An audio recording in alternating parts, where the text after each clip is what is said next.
I foster very meaningful, deep relationships with my students. I think that some people are, have some questions about it, that why, I have a fourth grade student, she's a junior in college, and we're getting together this Saturday. We have traditions of doing vision boards together every year. We're very, very, very close, and we've had an impact on each other now, where we both now, we work as women now, like together. Like I am still her mentor, but it works vice versa, right? Because when the teacher, when the student is ready, the teacher shows up, and now it's almost the roles have reversed. And students, they ask me, let's go for on a walk, whatever they need, but I want to be there to hold the space, because they, as much as they get a benefit of having time with me, I get a benefit of having time with them. Welcome to the Kindness Factor podcast, sharing life-changing personal stories of the transformational impact of deep kindness.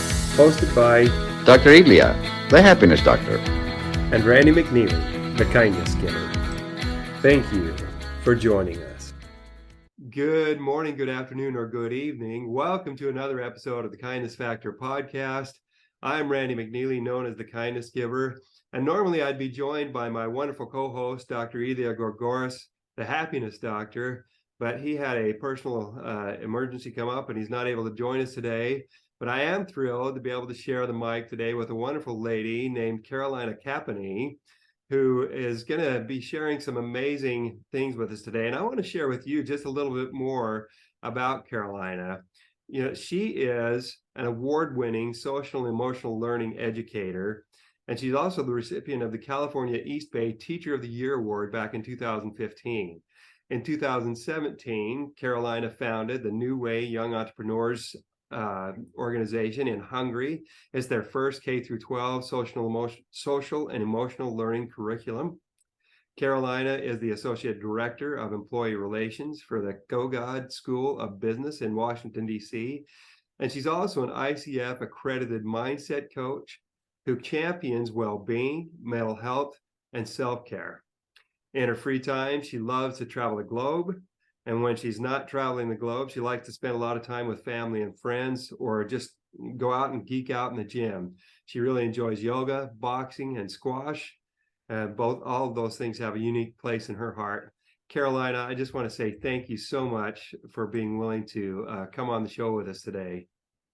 It's an absolute honor. Thank you so much, Randy, for the invitation and for being here. And I'm thrilled to have this conversation with you about just a topic that's really important to us. And God, the world always needs some more kindness, doesn't it? Boy, especially now with all the challenges that we're having, there never was a time when we needed more kindness and people willingness to set aside, division and embrace things that help us to be united. And we were so thrilled when we had the opportunity to get introduced to you, Karolina, and excited to have you come on the show for a multitude of reasons. But one of those reasons is because you yourself are a big kindness advocate. And that says to me that somewhere in there, someone played the role of a kindness hero for you. And I'm wondering if you would be willing to share the story of that person or someone who played the role of a kindness hero who had such an impact on you that it's actually driven you forward or driven you to pay it forward doing the things that you're doing now. Do you have a story like that you could share with us? I do, Randy. I do. I think, maybe some people might also have this answer when they think of, who is your kindness hero? But to me, my mom is my hero in like all regards of life and just everything that she's done for me and my brother and for us. Single mom, raised us alone, and given us so much of the life that we have, even from, immigrating to the US in 1984 and that whole story and how we were taken in and how we got citizenship and how we were able to stay and build a life here. So she set me up on that trajectory. That's what I would say. And then my story into education begins that I would say, and my students will know this, my students then from 2009, since I've been in education, have had such a significant impact on my life. And they've taught me so much that kind of teaching kindness, teaching happiness, teaching the power of gratitude has been infused in what I've done for the past almost 15, 16 years. So maybe we'll get into that, maybe we won't, but it's going to be my mom for everything that she's done and the person that she is, because she always says it's not what you say, it's how you say it. It's not how you, it's always just how you treat people. And this takes nothing. and she just always reinforces that. So it's been ingrained in me from early childhood. And then the students, oh, Randy, have they just been special kindness heroes in my life? And they know who they are, very much so. Well, so share with us just some of those little experiences that you had. Our audience loves to hear stories. Yeah, so I was really lucky when I started teaching out. I started teaching out in Berkeley in California, and I was infused in the Greater Good Science Center, right? So like the Happiness Center, doing the work with them, some of the most brilliant minds, in the country, to be honest. And I'm not trying to, but truly, I do think and they're doing amazing things. And I just got really immersed in that work and met a ton of people who were kind of also on this mission to, spread kindness and happiness one person at a time.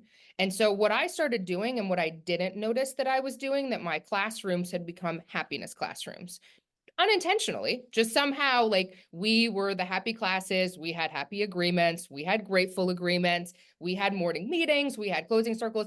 Everything was focused around how are we feeling? Are we being kind to each other? How are we being kind? I had a 55 set of class rules almost as expectation.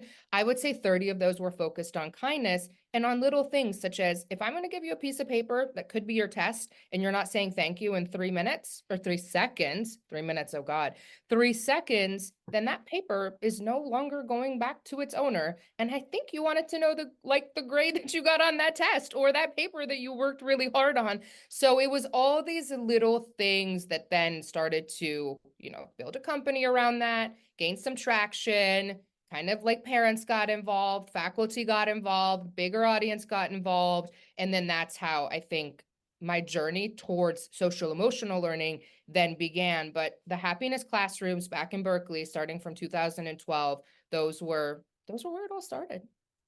Now, so is this at the college level, or is this no, what grade, what level of students? This was middle school, Randy. So this was Oh in a my middle goodness. school. This was at a middle school age, and they were so receptive to it. They were so receptive. They wanted to be kinder. All of the students wanted to be happy. And I vividly remember a student coming up to me one day and like saying that, that John Lennon quote that said Yeah. that some people, about like happiness, and just saying that, like, you guys think that you have the meaning of life, but actually the meaning of life is happiness. And some of these kids, and I was blown away that this is already the mindset of an 11-year-old who pretty much wants to be happy and knows that that's the game of life. Kids are the best. Kids are the best. They know it. So yeah, so this went on from a middle school level. It went on to a high school level. At a college level where I'm at Kogod now, this year is going to be the first year that we're actually doing a kindness week. I'm very happy, like with Kevin Smith and Kindness Worldwide, that we will be the first like school next to, there's another university, James Madison University, that actually does Kindness Week as well, but we're partnering, and I hope to infuse this into the DMV area. Oh, that's awesome. Well, and we're living in a time when there's so much division. We see the political divide, especially in an election year. And I'm not going to get into politics, but we just see the division that it causes, and well, we see what happened over the weekend. Somebody attempted to kill one of the candidates, former President Trump. And again, I don't want to make this a political discussion. I only bring those things up because it's an example of just where it's gotten to in this country and in the globe, really, that there never was a time that I can think of in my life, in my entire lifetime, that the need to stand up and speak out and step into kindness has been greater. And that's why, I love hearing you talk about the fact that when you're working with these middle schoolers, they're getting all excited about it. And it says something, younger kids, younger people have a tendency to be a little bit more malleable and more open to listening to and learning about those things, the behaviors by which we show value and appreciation. And they're all kindness behaviors. Everything we do that shows value and appreciation for ourselves and for others is kindness. And so it's beautiful to hear you talking about how these kids were open to that. And I firmly believe that kids are the ones that are the most open to it. And if we'll be willing to teach them, it's amazing. You teach them when they're younger, they grow up that way. They get that kind of example. It's got to make you take pause, though. Makes me stop and take pause. What's happening in the homes of the people, or there's all this anger, and what's missing?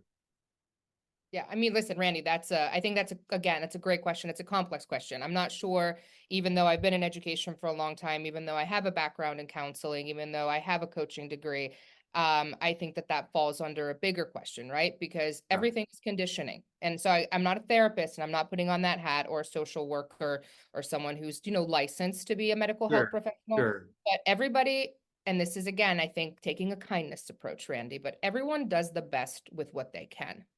And Yeah. if, let's say, you didn't have parents who were, let's say you have parents who were working full time to provide for you, that's what they had to do. You never know what's going on in the background. And just having that compassion to say that they're doing the best that they can. So I do believe that actually educators, like we as educators, do have a big responsibility. Sure, there's this debate that, oh, well, why, it's not the teacher's job, or it's not that person's job, or it's the parent's job. No, it's a collective. It's all of our jobs, right? Like, it's all of our jobs to prepare the youth for a better tomorrow. And by the way, I want to say that I'm very excited about this new generation, kind of the Gen Z. People have their qualms about them.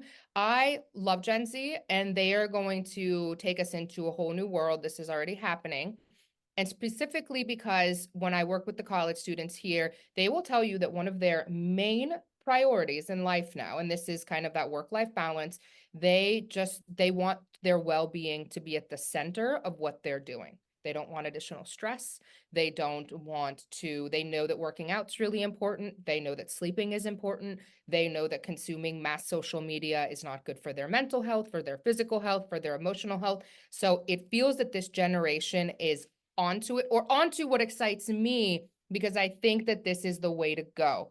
And I know that, like, I've built a company, I work a full-time, like, you can do all this and still remain to be grateful, still be kind to someone, still do a random act of kindness a day, still write in your 5-minute gratitude journal 5 things you're grateful for. These are all doable, and having that life, but it's going to make a significant impact on how you show up in the world, how you function in the world, and kind of how you shine your light in the world. Because people, I'm telling you, Randy, like a magnet, people are drawn to kindness. Look at us. All of us have this collective. We care about it. So kindness, we can spread it, and it is a movement, and it's here, and it's here to stay. Well, you think about it. I love what you just said, Carolina. I mean, you build a company. You've been able to have an impact and influence on these students that you're teaching, and they're having an impact and influence on you. And why is that? How is it that you've been able to do that? Well, you've built relationships that were based on kindness. You've showed value and appreciation for people. You show value and appreciation for these students.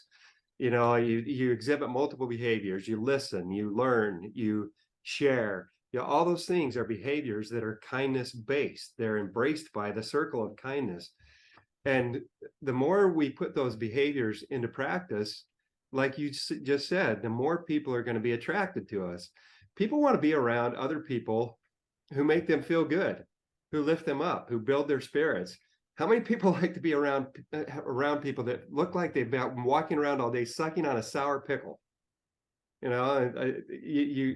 meet those Some people like pickles. You never know. Yeah, well, I know, but some you meet people those love people pickles. You never sometimes, know. they're just there's people that sometimes for some reason they just feel like the only things that they can say or see is negative things, and nobody likes to be around that because it just brings you down. And so people, you hear the refrain in corporate world, if people know you, like you, and trust you, they want to work with you. And the fact of the matter is, a lot of people, a lot of companies, a lot of people give lip service to that, but they don't actually put it into practice. It's only those people that really take that to heart and put it into practice that actually build up the relationships, the trusting relationships that lead to long-term success and happiness and hope and all those things. Love what you just said and shared. And that's something that can give us hope and encouragement, because the knowing that Gen Z, your experience with them, I take that at its face value, what you have just said, because you worked with them, them. I have a good friend of mine, a wonderful friend of mine named Steve Hitz, who has an organization called Launching Leaders Worldwide. And he works directly with Gen Z, and he has the same thing to say, that they really care. They're the ones that are going to make a big difference in this world. And I think the reality is working together with them, the older generations, younger generations, we can all get together and make a huge difference if we're willing to put in the effort. Hello, my friends. Thank you so much for taking the time to listen today. We sincerely appreciate you. My friends, I firmly believe that every one of us has an inner kindness hero that is just waiting to be released every day. I'd like to give you a pathway for releasing yours. How? By helping us to flood the earth with as much kindness as possible, to create a global kindemic that spreads love, hope, and happiness. Like and subscribe to each of our social media channels listed in the description, and take out a subscription through Buzzsprout for as little as $10 per month. You can help us to continue to spread the kindemic by bringing you great content here and taking our transformative kindness message to a much broader global audience through the Kindness Factor Human Interest series. Release your inner kindness hero today.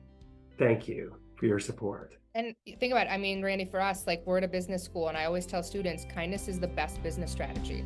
Because to think about it, absolutely, I love that. It's the best business strategy. It's the best business strategy. Think about the sun and the wind, and this and that. Like, when the sun and the wind are fighting, who's going to win at the end? The sun's always going to come out and shine.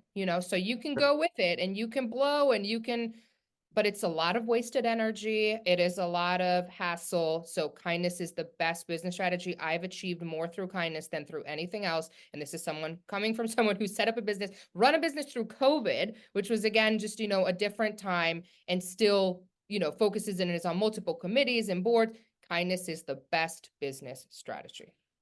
Well, you think about it. If you weren't kind, if you hadn't adopted that mantra, kindness is the best business strategy, where would you be today? Life does work out, Randy, though. I also believe that life works out, but I know that I would not be the person that I am today. And these relationships, I foster very meaningful, deep relationships with my students. I think that some people are, have some questions about it, that why, I have a 4th grade student. She's a junior in college, and we're getting together this Saturday. We have traditions of doing vision boards together every year. We're very, very, very close. And we've had an impact on each other now, where we work as women now, like, together. Like, I am still her mentor, but it works vice versa, right? Because when the teacher, when the student is ready, the teacher shows up, and now it's almost the roles have reversed. And students, they ask me, let's go on a walk, whatever they need, but I want to be there to hold the space, because they, as much as they get a benefit of having time with me, I get a benefit of having time with them. So it works out that way. Yeah. And these relationships matter to me more than anything. So I'm just very grateful for them and how they've shown up in my life and been a representation of things that matter to me. Oh, that's so beautiful. What that makes me think of is, I have a wonderful friend of mine. He's one of my heroes. He's one of my mentors. His name is Brian Crouch. He was my 7th grade social studies teacher. Wow. And, we've been friends for 45 years or 40 years, something like that.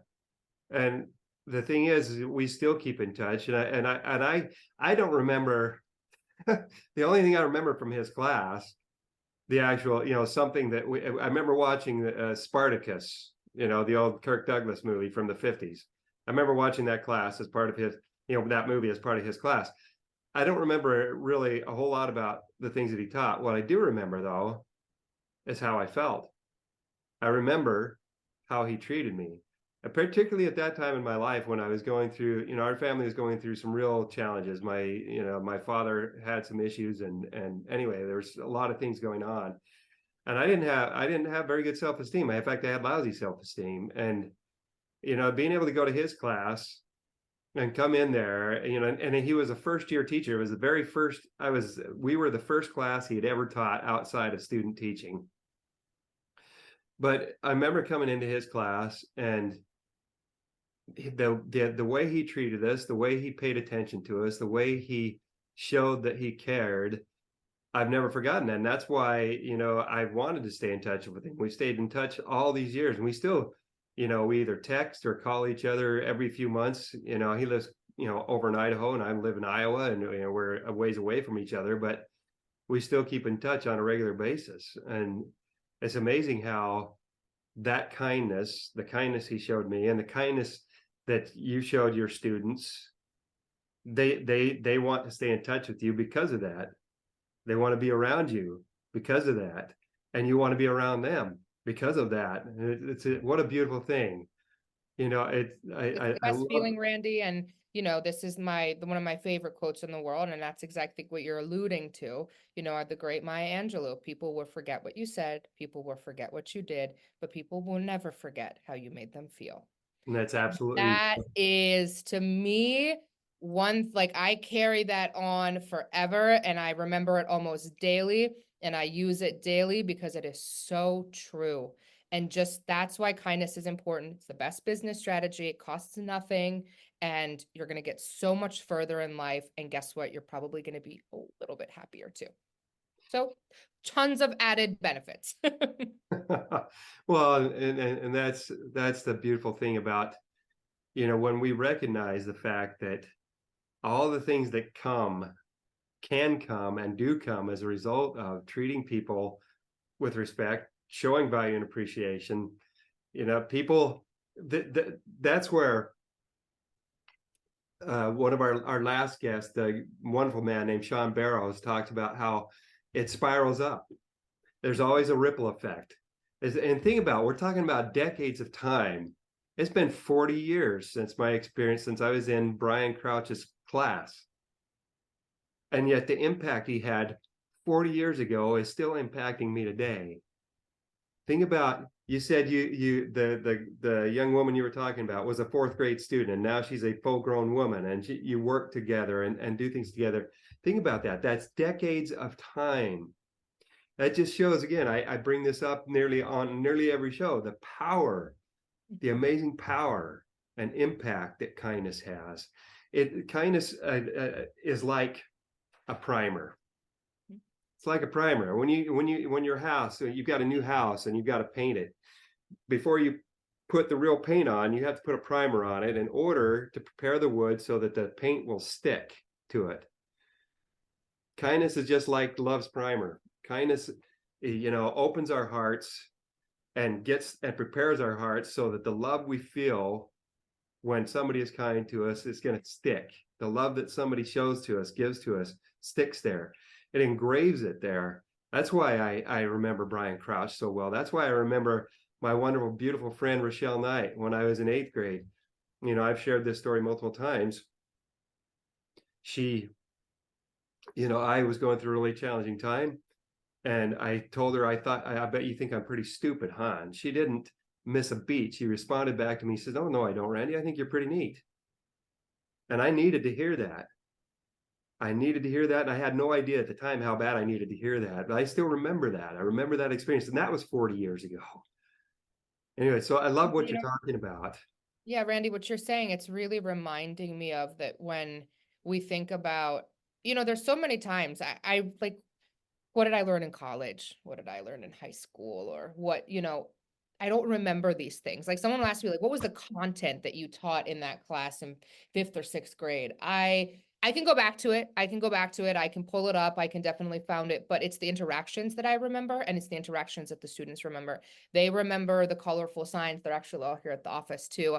These inspirational quotes, they remember that. They remember that there was a random act of kindness wall that needed to be switched every 3 months because it was full and we would save it. They remember that we learned books specifically on kindness. They remember that this was something that was a core value of mine that was important because I wanted them, if nothing else, I didn't really care about their grades. Don't tell that to their parents, and especially not Berkeley and Palo Alto parents. And no, but there's pressure. There's pressure to do well, and Stanford's down the street. So there is pressure, but I said that I'm going to get them where they need to be, but I don't interfere too much with how we get there. But I promise you the results are going to be there because they're going to be calmer and they're going to be focusing on really focusing on themselves, self-awareness, learning how they are. The gratitude practice, I think, is huge. It's fundamental to kind of how you live your life. And I would always tell them that things like, if you fail a test, you're not going to die. Like, nothing is going to happen. We're going to redo it. We're going to adjust. We're going to figure out what you missed, right? Like, we're going to figure out what you missed. Where did something go wrong? Oh, I had crazy policies. I was like, if more than 3 people don't get a good grade, then I taught something like not well, and we're going to redo it. I was a different kind of educator, I think, and they'll remember that. But this was important to me. How are you feeling? How are you doing? What can we do to make you be feeling better if you're not feeling well? And we're here to support you all along the way. I for sure am. That was for sure. Well, and see that beautiful thing you just said, we're here to support you. Think about the difference that makes in your life. I know when I feel supported, when I feel like somebody's got my back, it increases my confidence, it increases my courage, it increases my determination. And it helps me, it reminds me, I'm not alone. I've got people that are there for me. And so I can guarantee you the students in your class are never going to forget you, Karolina. They're never going to forget you. Yeah. They're And if never, they do, it's okay, but I won't forget them, and that's going to be okay. And that's going to be okay. And I think that now I have a focus on, mindset coaching and everything is, and they know that I was focused on happiness and mindset, right? Because it's not like, I have to go to school. You get to go to school. yeah, exactly. It's those little shifts of like, oh, I have to go to the gym. No, you really actually get to go to the gym.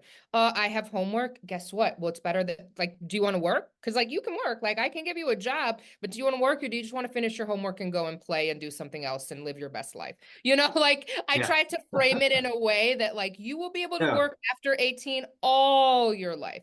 There is no need for that now, but this is your job right now and you have to do it. And so I think it's just these little mindset shifts and practicing kindness daily. It can change your life. And I'm going to be an advocate for that as much as I can. And I'm really curious to see how it here goes at Kogod this year. I think it's going to be fantastic because these students are all kind and they're all great and they're all change makers too. So this is a perfect place to launch and pilot this. And I'm eager to be spearheading it this year.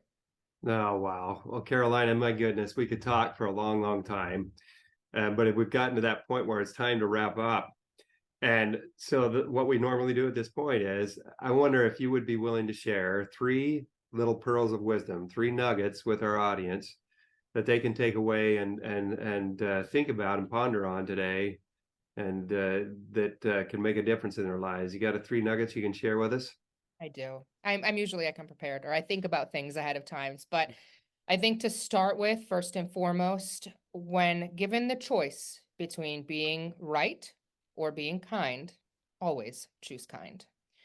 I think, secondly, I would say that kindness is not an act, it's a reflection of your soul, something to think about. And last but not least, we need to be kinder to each other.